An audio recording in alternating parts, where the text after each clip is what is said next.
All right, so welcome everybody. This is the Real Estate Investors Network Meetup. We meet the third Tuesday of every month at 7 o'clock, and we present on a different single family topic. Each time it's taught by a full-time successful, they got to be successful and full-time investor that is currently executing on the strategy they're teaching. My name is James Ray, and I'm going to be your host tonight. We'll have question and answer throughout the presentation. So if you have questions as we go along, just feel free to chat them or put them in the chat box and I'll kind of monitor that. And then when there's a break somewhere, I'll just jump in and kind of ask your questions. If we don't get to answer all the questions or there's more at the end, we'll have a Q&A period as well. Just some housekeeping. I have turned off, I think, the share screen part for everybody. So if for some reason you do have access, if you could not use it, that would be great. And also, charisma notwithstanding, we have tried to mute everybody just so the presenter can be heard by everybody. And then my partner, Nicole Amundsen, is also on the call. Nicole has over 20 years as a full-time investor, both in single family and commercial, and thousands of properties throughout the United States. Nicole, you want to say hi? Hi, everybody. Thanks for joining. So, all right, so let me do, if I can do this. I've been practicing with this all day. There we go. There's Vern. So our investor tonight is Vernon Vaughan. He's the co-founder of Capital Gateway Development, LLC and Capital Gateway Partners, LLC. Vernon is a long-time and full-time real estate investor who started out doing rehabs just like a lot of us. Though he continues to do rehabs, he now specializes in infill residential development in the DC metro area. This is absolutely a method you want to be familiar with for when you run across that empty lot in your market. And Vern, I'm going to get off share so everyone can see you. And I don't, do you have slides or are you going to talk? What do you want to do? Slides. All right. So I made you co-host. So whenever you want, you're good to go. All right. This says host disabled participant screen sharing. No, I made you. Hold on. Oh, you know something? I made Nicole a co-host. I didn't make you a co-host. Sorry. All right. You want to try again? All right. Cool. All right. Awesome. Cool. All right. Let's see.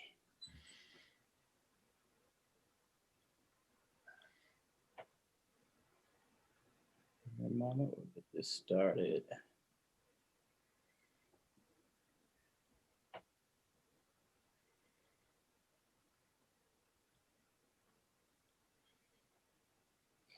Zoom is. All right.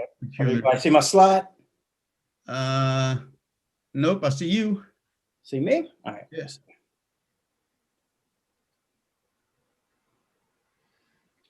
You know, when you hit share, you've probably done it before, but you gotta hit the actual box where your slides are and then hit share. Yeah. All right. It's showing that just the screen I'm sharing, but you just see me, right? I just see you. All right. Give me a moment.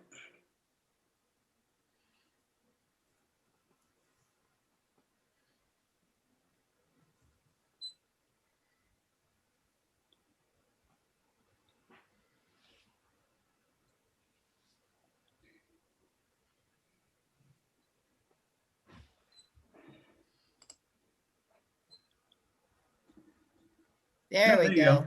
I see it. All right.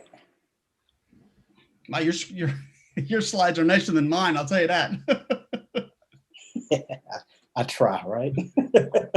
I think if I can build a house, I should be able to build a PowerPoint presentation. Absolutely. All right, so this is going to be Infill Development 101, and I'm Vernon Vaughan. Let's talk a little bit. I'll tell you a little bit about what kind of the journey that brought us to infill development, advantages, disadvantages, and give you a case study of an actual one we're building right now. As James said, we were co-founded with my partners in 2016. We specialize in infill development in higher density neighborhoods inside the Beltway, the Capital Beltway, and a few other select neighborhoods. One of our goals is to build homes that have architectural features and finishes that you see in way more expensive homes, but we bring it to what we consider an affordable price point. We avoid McMansions, homes without character or just homes that are frankly overbuilt. One of the things we love about infill development is we couldn't build McMansions if we wanted to.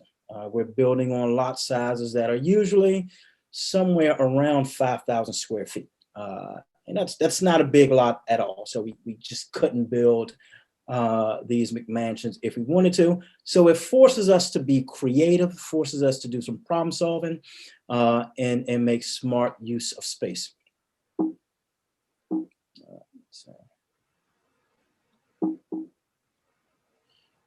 All right, we're spec builders, short for speculative.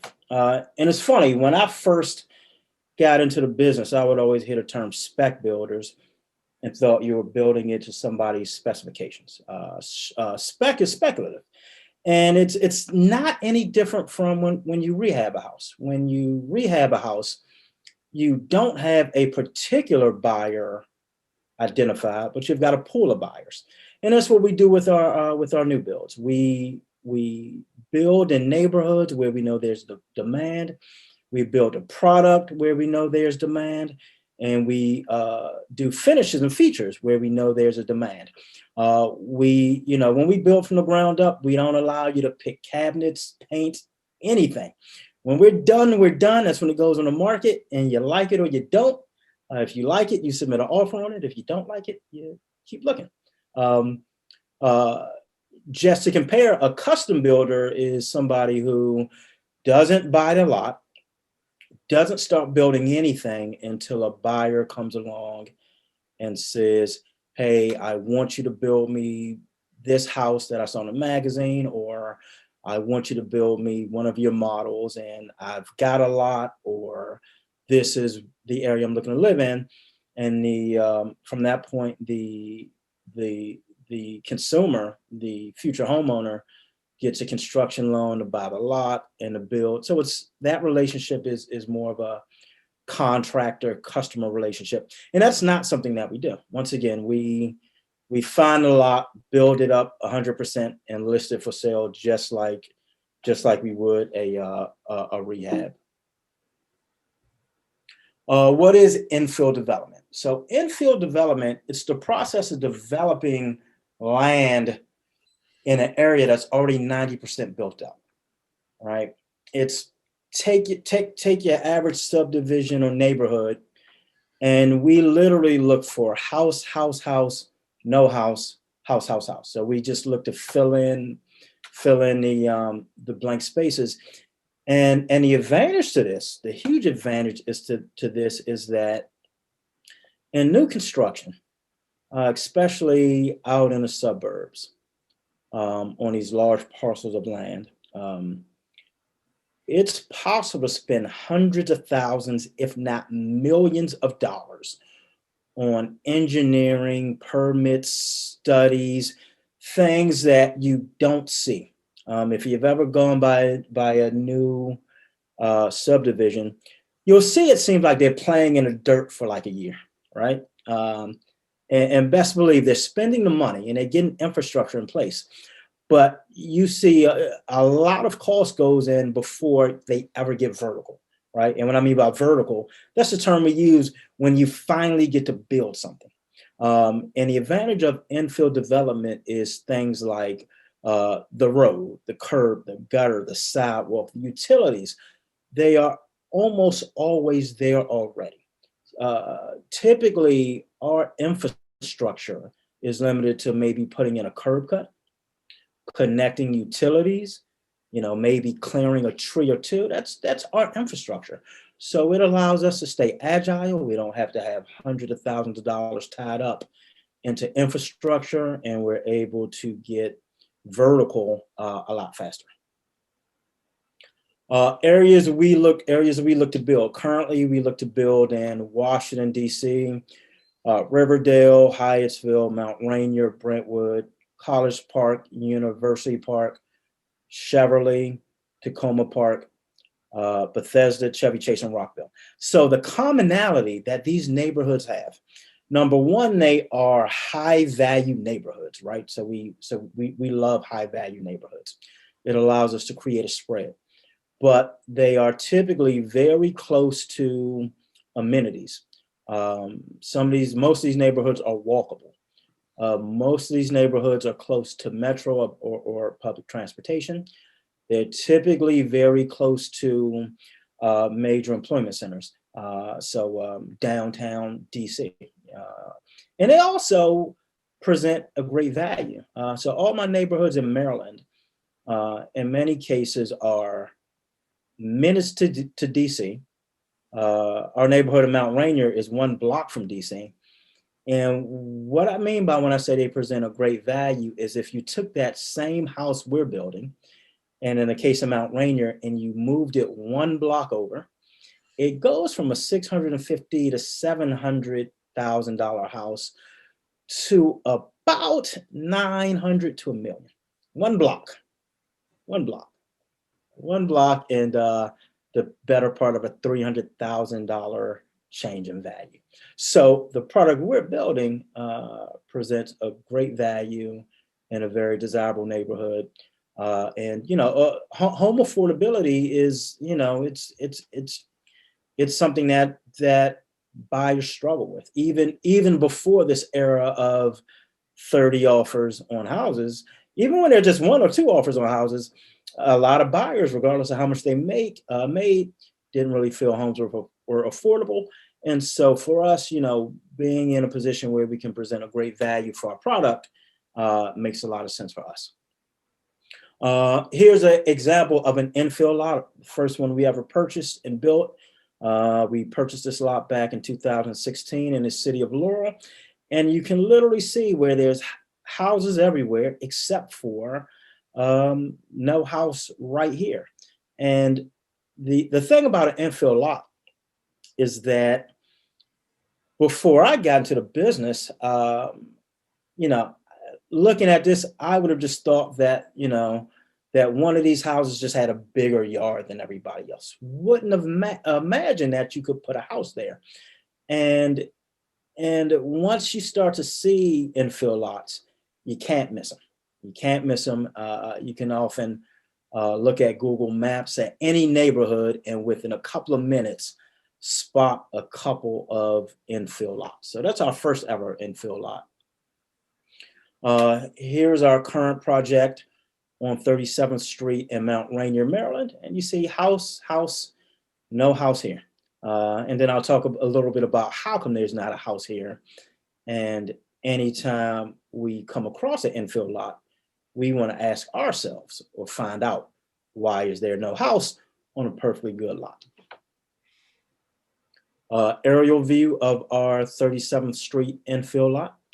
And we also own an infill lot 2 streets over. That's our next project. Is there red tape when it comes to building? Listen, I know before I started building, I assumed that there had to be a lot of red tape. For years I did cosmetic rehabs, paint and carpet, where you didn't have to pull permits, paint, carpet, replacing some light fixtures, replacing toilets and vanities. And it was in and out. And, as things got more competitive and everybody, including homeowners, were looking for cosmetic rehabs, you saw margins decrease. And if you wanted to keep the same margins, you had to go to more difficult rehabs, which involved adding square footage and fun things like that. And so my big thing about getting into new construction was there's got to be red tape. And so was I right? Is there red tape? Yes, it's plenty of red tape, but it is manageable. One thing about me and one theme you'll hear from me is that, where there are headaches, where there are barriers to entry, there are usually opportunities on the other side of that door. And I am for barriers to entry as long as they're fair, as long as there is a route, a way to navigate or go over that barrier to entry, and it's not a lopsided playing field, I am for them. Because once again, you're rewarded with opportunity. In this business, you know, we're problem solvers. Doesn't matter if we're landlords, doesn't matter if we're rehabbers, doing lease options, Airbnb. We provide a solution. We provide a housing solution. Where there's no solution to be provided, where there's no value to be added, there's typically no profit, right? If you ever run across somebody that has a pretty house and they're not motivated at all and they've got no mitigating factors, sometimes it's hard to make a deal. But where there's a problem to solve is where there's an opportunity to help somebody and make money. And so for us, red tape in a vacant lot is once again another opportunity to provide value. So we get around red tape by using professionals that are knowledgeable of local procedures. So that means not using an architect or a survey who knows Baltimore like the back of their hand, but hasn't stepped foot in DC or vice versa. Not saying they can't figure it out, but you don't want them to figure it out on your dime or on your parking meter. And the same goes for architects, our permit people, our contractors, our mechanical, electrical, plumbing. I mean, people that know their business and know their trade are good. One example is that many framers that have done work or many carpenters that have a ton of renovation experience, but haven't touched a new construction project will have issues. One of our first framers on our project in Laurel came from a background where they did renovation work, and we kept coming up short on lumber. And we were convinced somebody was stealing it. Our 84 lumber rep came out on site and within 5 minutes said, nope, nobody's stealing your lumber. Your framer is picking up any piece of wood and cutting it. And what's happening is it's leaving you, he's cutting the wrong piece of wood. Any lumber package comes with a cut sheet. It minimized the cuts you need. He was cutting long pieces when there were short pieces that were on site ready to be used. And so that's just one thing. With managing red tape, you're doing something wrong. If you're personally sitting in a waiting room or the permit office or on hold and you're still paying contractors good money, you're doing something wrong. Those are the people that should be pulling your permits and problem solving for you and keeping you out of the permit office. Why even do new construction or infill development when there's red tape? Because there's opportunity. The implied and actual barriers to entry make it a pond that less people fish from. And also, there's a big satisfaction out of taking a patch of dirt and turning it into something. Also, there is the potential for above average profits, right? Once again, where you've got a lot of people fishing from a pond, profit margins are going to get compressed. Where there is less people, you get to maintain those margins and in many cases make more than you would have from a rehab that was in same size of scope. Here's our lot buying criteria. I talked about some of the areas that we buy in. Here is our criteria for buying lots on, kind of a more focused or dialed in criteria. So typically we are getting our lots for no more than 20% of the after build value or ARV. Often we're getting them lower than that, but 20% is our maximum we want to spend on the dirt. We still have to do a lot of other stuff with the dirt once we get it, but just for the dirt itself, 20% is the maximum. 20% of after build value is the maximum that we want to spend. Our areas are what we call HDHV, high density, high value. And what that means is typically you'll find houses that are in neighborhoods where lot size is small and you're kind of limited to building houses that are a couple of thousand square feet. You'll find dollar for dollar, they're going to go for more per square foot than a brand new, shiny, beautiful McMansion outside the Beltway, or even houses in less dense suburban areas. So typically, smaller the houses are in a desirable neighborhood, you see an increase in dollar per square foot. It allows us to create a spread. We create a spread between what it costs to build and what we can sell it for.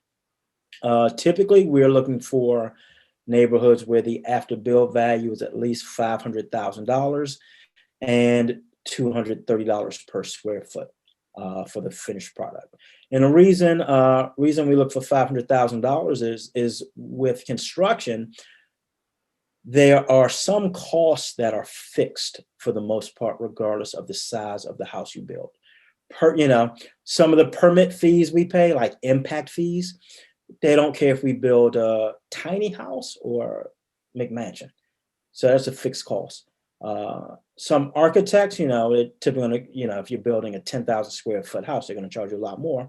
But for some architects, it's not much difference if they're building a 3,000 square foot house or a 5,000 square foot house, or if they're building a house that's going to sell for 250 or 500. They kind of don't care. And so if you're going to pay an architect, you might as well pay an architect to build a house that you can sell for $500,000 instead of $400,000. Being close to amenities, employment centers, mass transit, and major routes, once again, make these neighborhoods desirable. We want strong resale comps and demonstrated demand. The same goes for our rehabs. I've had people bring me quote unquote deals, but there have been no comps or no demonstrated demand. And to me, part of it being a deal isn't just a cheap price, but showing that I've got a buyer pool when I'm done with the deal. And I don't just want one buyer or two buyers. I want a strong buyer pool. And I want that demand to be demonstrated by recent comps. We look for lots that are buildable by right. And what that means is based on current zoning, current setbacks, we can build. We don't have to ask for permission from the neighbors or permission from the county or city. Once again, we want to, we know that it's going to take us a lot longer to build a house than it is to rehab a house, but we want to try to shorten that curve by as much as possible. So we want to get to the points where we are building almost as quickly as we can rehab, and part of that is just less red tape. And also, we don't want to buy a lot that's going to be an engineering headache. Sometimes we come across these lots and nobody's built on them or touched them for years. And once we do a little bit of due diligence, we quickly find out there may be access issues where you've got to get an easement to access the lot, where the lot is landlocked. Maybe the lot isn't desirable because the way you access it, maybe through a private or gravel driveway. Maybe the lot has some things about it that present water issues. As builders, we have to warranty the product that we build. And so we want to make sure we build it not to break, meaning we don't want to build anything that's going to have water issues. We don't want to build anything that's going to present problems because, as the builders, we have to warranty that. So we want to build a product, that we're proud of and not something that's problematic. What's better between rehabs or new constructions? Well, for rehabs, you've got less due diligence to do, shorter turn time, less red tape, except for DC. DC has red tape no matter what you build. Less money spent getting vertical. So often on new builds, between architect, permit fees, due diligence studies, and permits and architects, we're sometimes $40,000 to $50,000 spent before anything is ever built. So sometimes we shell out $50,000 and we just get back a piece of paper that says, yes, you can build. In a rehab, if you spend $50,000, in many cases, you're done or at least halfway done. Not the case in new construction. The negatives to rehabs is in this, in this current climate, you've got to be able to close fast. Our last rehab, we closed 10 days after we put it under contract. We closed one last year, 7 days after putting under contract, closed on Christmas Eve. And there's more competition and there's tightening profits with rehabs. Look, rehabs and real estate in general is sexy. 7 or 8 TV shows about flipping homes are back on the tube. People on YouTube are doing it. So you feel like, you take a virtual or a workshop Saturday and Sunday, and you're ready to flip houses by Monday. New construction. The disadvantage is we have to do due diligence. We have to make sure as much as possible that what we've got is a buildable lot. If the lot can't be built, it's a worthless piece of dirt. There's a longer turn time. We know that for a fact. There's more red tape. You do spend more money getting vertical. The longer turn time. So one thing about the longer turn time is that, you're not going to be as agile. If economic condition, if the winds are changing, the economic winds are changing, you've purchased this lot based on the finished product being worth X amount. If for any reason it's no longer worth X amount, you still have a house to build, right? You still have to build a house. And in a rehab, if you're in that same position, maybe you can reposition it as a rental, so maybe you can say, hey, I'm going to scale back on the rehab. I'm going to scale back on the finishes. Well, in new construction, a foundation is a foundation. There's no such thing as a rental grade foundation. No such thing as rental grade rough plumbing, rental grade rough electric, or rental grade framing. Lumber is lumber. And also with the longer turn time, you're susceptible, as we've seen, to increase in material prices like lumber and many other things. Everybody's talking about lumber increasing. What they don't talk about is doors, windows, and a lot of other things either increasing in price and or production time taking a lot longer. And of course, cash is, time is money. Great thing about new construction is that closing in 90 days is common because it takes typically 45 days to do due diligence. It could take 60 days if it's more complicated. So if you ever run into a seller of land and they are pressing you for a quick close, they typically means they know about an issue with the land and they are hoping that them rushing you will get you to overlook it. They're trying to pass the hot potato, right? If you want to ever know how come they didn't build on it, they'll say, oh, I got busy, I got tired, I retired.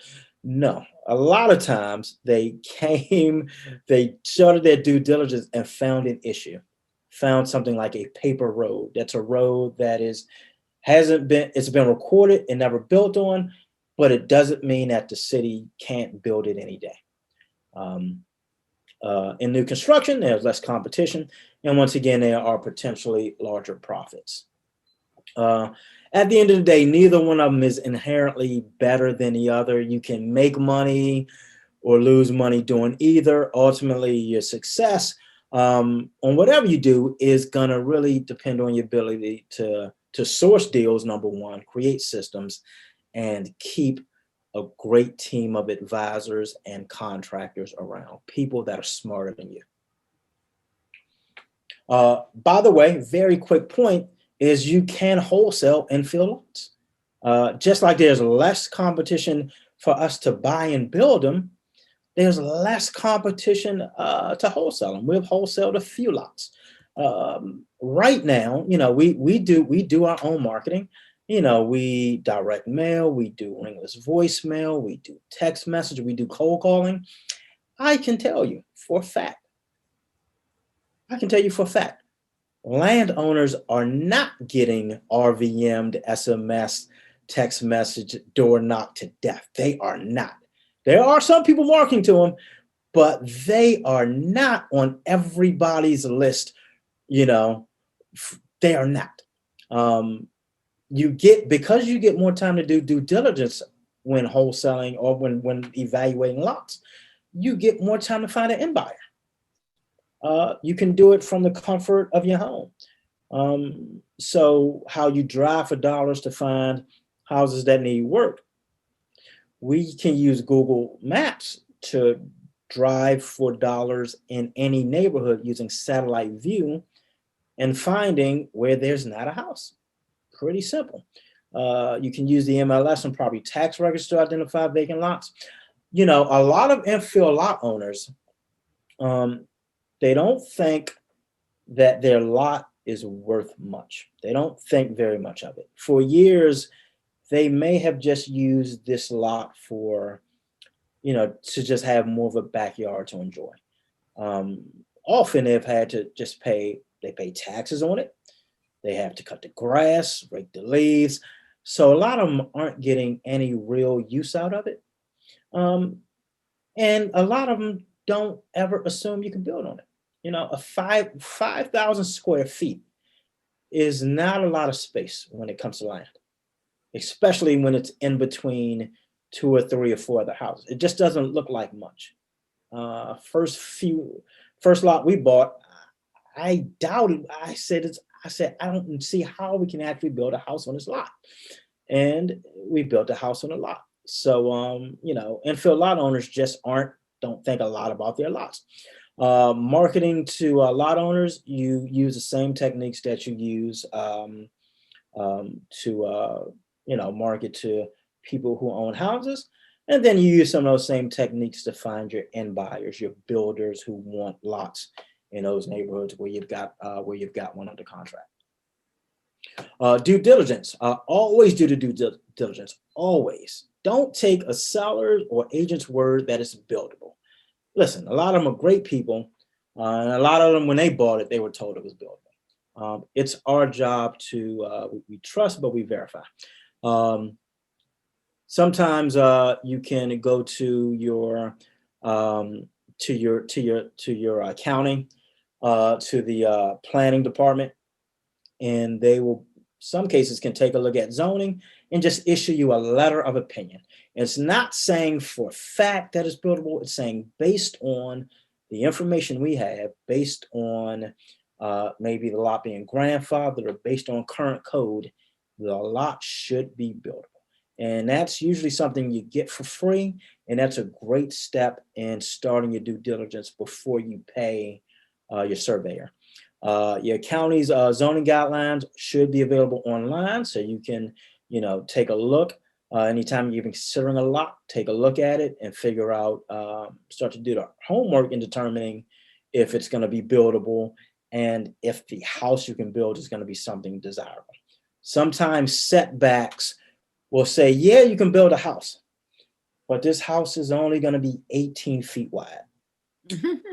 You know, there are floor plans for houses that slim, not necessarily going to be a desirable house. So you want to make sure, once again, that you can build something that somebody actually wants. A good surveyor is going to save your life. A great surveyor is going to, before you even have to pay them $1, you know, they're going to say, I don't think you want this lot. We once were buying 3 lots for a great deal in Upper Marlboro, Maryland. And within minutes of us sending it to our surveyor, he said, well, you've got on one lot, you've got a paper road. You've got a road that is recorded, hasn't been built, may never be built, may be built tomorrow. You know, good luck getting title insurance on it when you buy it. Good luck having buyers want to buy it once they find out there's a paper road that goes through the living room. He said, and the other 2 lots, you know, they are wetlands, you know, they're wetlands. And it's like, you'll have to do a ton of engineering to make sure there aren't water issues. And even then you may still have water issues. He's like, so no wonder you're getting a great quote unquote deal. And we disclosed this to the seller, and the seller acted like they didn't know, probably let us out the contract and relisted it on the MLS and didn't disclose one thing. And as far as I know, it's still out there for sale. And we've come across several lots like that where we do due diligence, and because of what we discover, we're not able to move forward. And sellers often just put them right back on a multiple listing system, waiting for somebody to come along with some money, an idea of building a dream home, and somebody who's so caught up in it that they're not going to get due diligence done. We do order soil tests. A soil test is going to help us know the water table. So we're going to hopefully be able to tell if it's going to present possible water issues, what type of foundation is going to work best, contaminants and debris. So the house I showed you a picture of on 37th Street in Mount Rainier that we're finishing up now. The reason that's a vacant lot is there was a house there that caught on fire and it was demolished. And when it was demolished, it had a basement foundation. They demoed some of the house and pushed in all of the appliances, the ductwork, and the mechanicals, just pushed it into a hole and filled it with dirt. Now, it could have been worse. They could have pushed the entire home into this hole in the ground and backfilled it. And it would have cost, thousands of more dollars to excavate.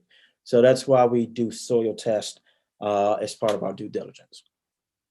Here's a case study, 3708 37th Street, Mount Rainier, Maryland. So one thing I love about lots is that we can still buy great lot deals on the MLS. I haven't purchased a house on the MLS in at this point, probably going on about 6 or 7 years. Okay. Not saying that you can't find them, but you've got to look all the time and offer on everything. And for lots, we've purchased several lots from the MLS. Furthermore, when we came across them, it wasn't even the first day on the MLS. It had been on the MLS in some cases 30 days. And in some cases, we offered close to list, and they were still great deals. Just in our market, in PG and DC, it doesn't happen on the MLS. There are still some deals, Baltimore City, Baltimore County. Not many, but just here for me, home, the MLS. If I can just jump on the MLS and find a great deal, I should probably play Powerball that same day, because that means I'm having a heck of a lucky streak. But we found this lot on New Year's Eve, listed for $139,000. It came with building plans already. Building plans typically cost us $12,000 to $15,000 and about a month. So this saved us $12,000 and a month. And once again, time is money. We like this neighborhood. It's one block. This probably is one block from Washington, D.C. The ARV at that time was about $600,000. We submitted an offer for $120,000, and seller countered, and we got the lot at $128,000. My partner and I are both real estate agents. So one thing we do is when we offer on anything that's on the MLS, we say, hey, we're representing ourselves, so you don't have to pay a commission. So I know we're not offering full price, but just keep in mind that's 3%. Your seller doesn't have to pay. So that typically gets us closer to where we need to be anyway. Once we agreed on price, we started our soil tests and lot surveys immediately. And the story behind this is the seller was a builder who built a first-time builder, a new builder who built a property up the street, had some issues with it, and figured like, okay, I'm not going to do that again. And decided to sell this lot. So he was a motivated seller. So we put it on, once again, we put it in contract New Year's Eve and closed 2 months later, almost 60 days later. Once again, a great rehab deal. I mean, they're going to want you to have it closed quickly. The quicker, the better. In this case, you get 60 days to figure out financing and and everything. You get 60 days is a long time. So we closed on it on March 3rd. I said it came with plans. Now, the plans it came with, they were okay, but it was overbuilt, right? And it called to get 4 bedrooms in the property, 4 bedrooms, including a bedroom for master suite. It called for a 4th level. So 3 levels above ground plus an unfinished basement. And there's a few things we didn't like about it. Number one, it towered above the other houses.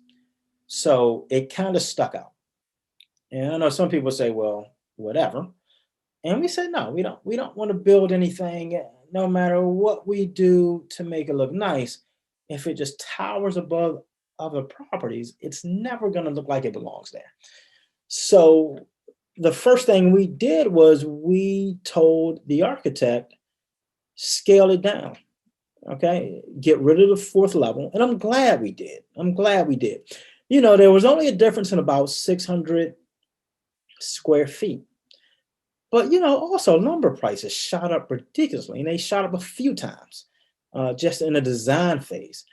And so that 600 square feet to build it out would have cost us more than we originally anticipated. And yes, house prices have gone up too, but still, when you build the biggest house in a neighborhood, there's something called diminishing return, where on the first couple of thousand square feet, you might be being able to sell it for 230, 240. But it gets to a point where excess square feet, it's almost like you're building it for free. Almost like if you have a house that's 7 bedrooms in a neighborhood where people only look for 4 bedrooms. You're not gonna, okay, the 5th bedroom is worth something. 6th bedroom is worth a little less. The 7th bedroom, nobody's willing to pay you for it. And so we changed the plans to something that was 3 levels, 3,400 square feet. So we did 2 levels above grade. We changed the basement to a finished basement with a legal bedroom. And so this floor plan is going to give us 5 bedrooms, including a bedroom that has a master suite with a bathroom. So it's going to give us 5 bedrooms, 3.5 bathrooms. So just where we need to be. And, and we did it on a small lot. So this is definitely going to be able to accommodate growing families. And like I say, 5 bedroom, 3.5 bath, 3 finished levels, open floor plan, smart use on a space of only a 5,000 square foot lot. And here's an overview of the floor plan, the basement plan. First floor has a great open floor plan. You walk in the front door and you can see straight to the back where the kitchen is. And that's what today open floor plans get it done. Up on the 2nd floor, we've got 4 bedrooms, including a nice master suite with a walk-in closet and a bathroom that has a double vanity. And you've got a bathroom on the hallway that services the other 3 bedrooms down in the basement. You've got an open rec room with a little wet bar, full bathroom, a legal bedroom that has an egress window, in a unfinished utility and storage area. The only concession we had to make on this one was to get a 4th bedroom up on the 2nd floor. We had to get rid of laundry. Ideally, if you can get laundry up on a bedroom level, you're doing great. Second next best place for laundry is on the 1st floor, but with the open floor plan, we just didn't like the space it would have potentially taken away. And so ultimately said, the concession was we said, okay, it'll go into into the utility room down in the basement. Here's our timeline. So we closed on it on early March. We spent about, the better part of almost a month reworking the floor plan. And so we submitted the permits, lost a few days because of something left off of the intake sheet. We got the building permit back on August 11th. Now, 3.5 months, it's not unheard of. Typically, we would have wanted this done in closer to 3 months, maybe slightly less. But also remember, this is the COVID era. So there was no walk-in service, just wasn't happening. Everything was running, at a delay. I will later on in the presentation, I'll talk about one thing we can do to shave the time it takes to get permits, which will save us money. So we got permits in August. We were kind of behind the ball. We should have had really a lot of our bids and things in place so that before we get permits, we know that the day we get the permit in hand, we already know who to call and we're ready to get started. In this case, we got permits in hand and we were still getting bids. So almost 2 months later, we broke ground October 1st, and that should be October 1st, 2020.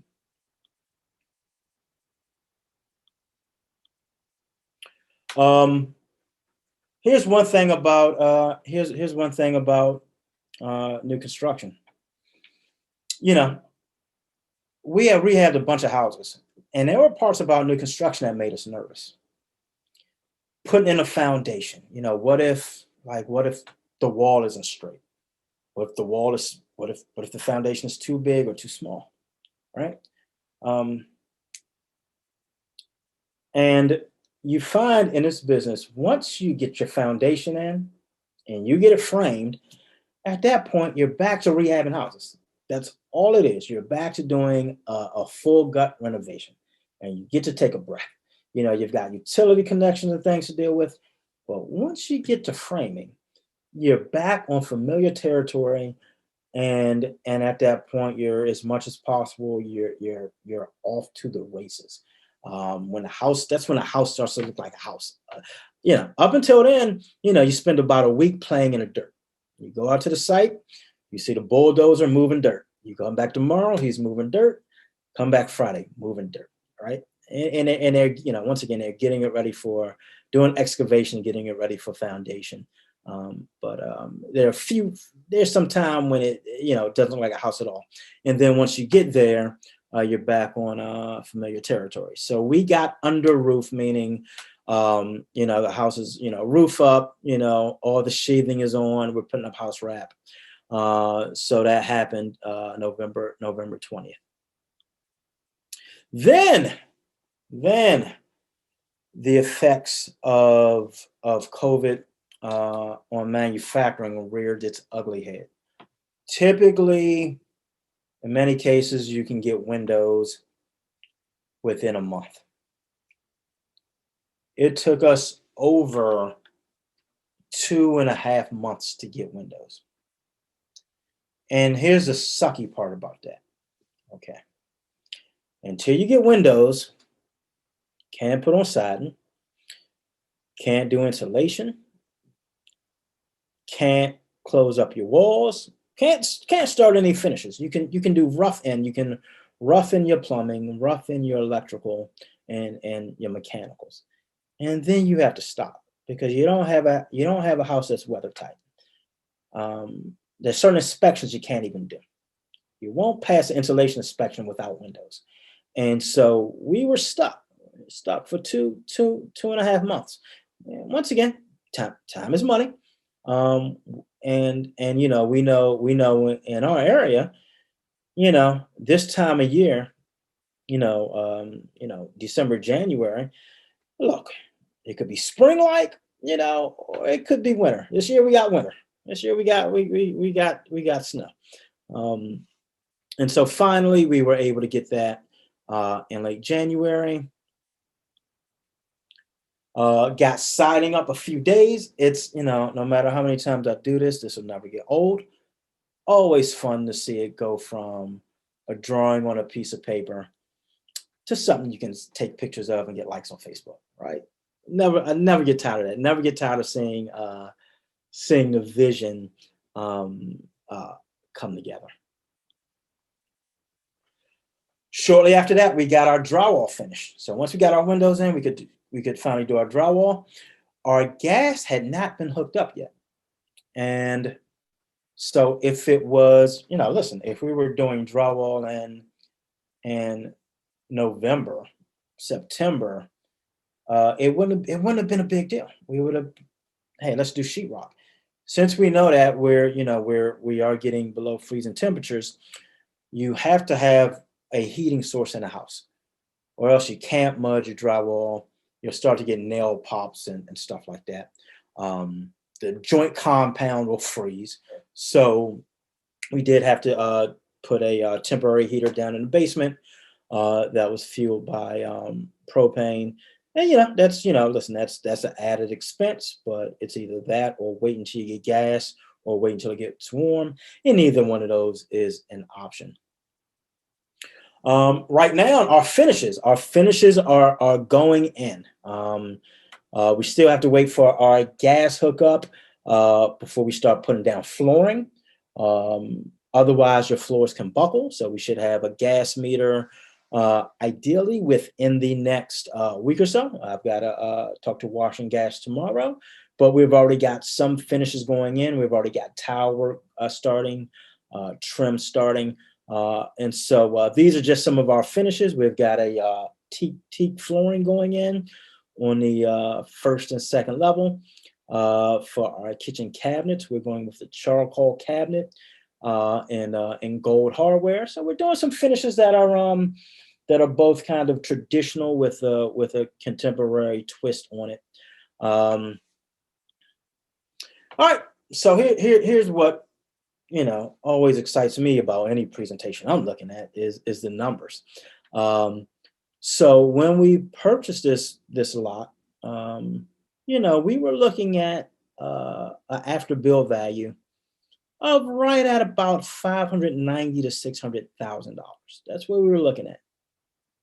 Our current nearby comps right now for renovated properties, and some properties in not renovated but just show well, we're $650,000 to $725,000. The comp that's $725,000 is probably about 300 square feet above grade larger than ours. So it's 10 or 15% larger than ours is above grade, but it's sold at $725,000, and we've got a bunch of comps at $650,000. So our lot acquisition was 120. Actually, that should be 128. Our construction, we think, is going to come in at about $370,000. Here's a fun fact: building this same house in early 2020 or maybe late 2019, this same house, we figure probably would have cost us about $325,000 to $330,000 to build. Yeah. And so right now we're projecting $370,000 when it's all said and done. Same house. Once again, house prices have gone up, but so has the cost to build it. And, builders are going to pass on some of those costs to buyers. Obviously, they're going to pass off as much as they can. But that's just a fun fact. Our after build value. Remember when we bought this thing Christmas Eve of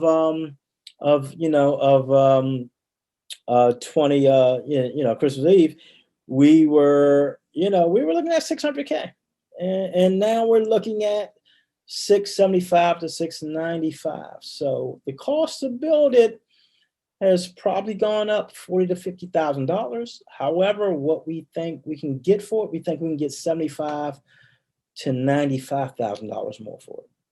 And that's assuming we just get a handful of offers. I mean, if there's 30 offers, then obviously If there's a bidding war, if there are lines out the door for showings, then obviously we project we'll sell it for even more.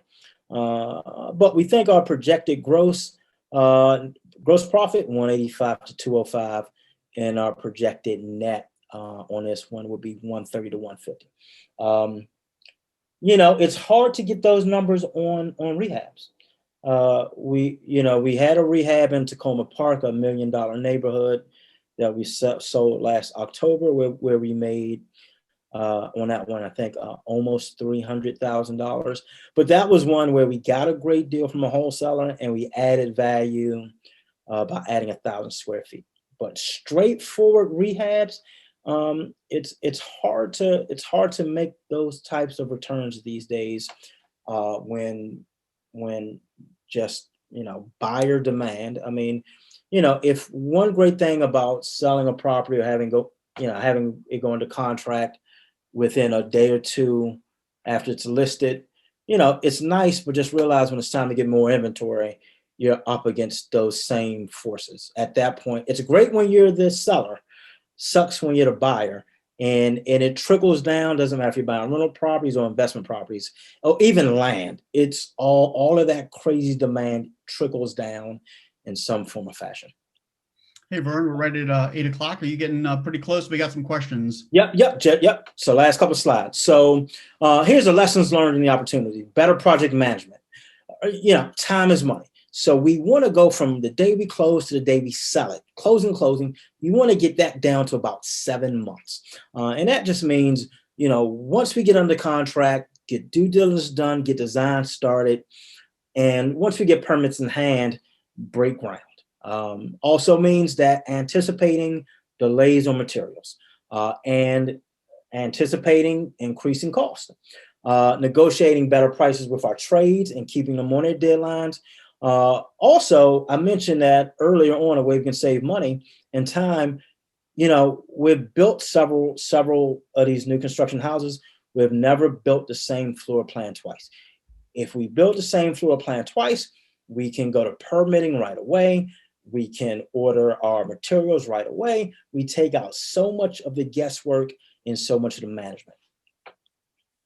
Construction hacking. One thing we always keep doing is we want to build in higher value neighborhoods while we control and reduce construction costs, and we keep our lot acquisition costs in check. That's exploiting the spread.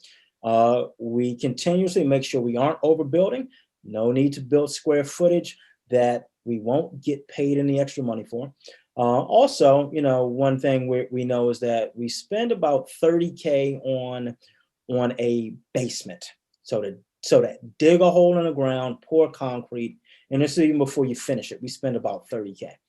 So much of the cost of a below grade basement could be saved. We could probably do it at half if we're building houses that don't need a basement or an above grade basement. And one of our next opportunities is we are going to look at the build to rent model. So not building to sell it, but building single family detached and multi-unit properties and renting them out. We know if we build them brand new, they'll have very little maintenance, will attract great tenants, and over time, they'll just become great assets. Cheap money helps also. And also we're looking at the model of build to suit assisted living. One thing about assisted living operators, for them, it's not really a real estate play. So they don't really necessarily go looking around to save money on a real estate.